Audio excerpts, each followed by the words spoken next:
আমি আজকে বিয়ে করে ফেলেছি। হোয়াট? কাকে? কেন আপনি খুশি হননি? অবশ্যই খুশি হয়েছি। ছেলেটা কে সেটাই জানতে চাইছিলাম। ও একটা রিক্সাওয়ালা। আমার বিয়ের পর আমার বাবার যে সম্পত্তি আছে সব আমার নামে ট্রান্সফার হয়ে যাবে। এবার সেই প্রসেসটা চালু করুন। সেটা সম্ভব নয়। সম্ভব নয় মানে? আসলে আপনার বাবা মারা যাওয়ার 1 মাস আগে নতুন একটা উইল করে গেছে। সেই উইল অনুযায়ী আপনার বাবার সমস্ত সম্পত্তি আপনার হাজবেন্ডের নামে ট্রান্সফার হয়ে যায়। আমার বাবা একটা জানোয়ার লোক ছিল।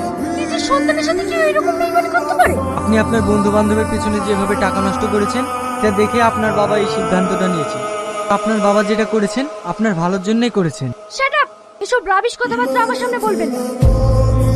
এখন কি উপায় আছে সেটা বলেন। একটা উপায় আছে।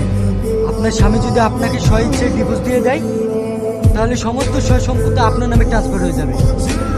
এবার খেলাটা একটু অন্যরকম ভাবেই খেলতে হবে। ঠিক আছে, আপনি এখন আসতে পারেন।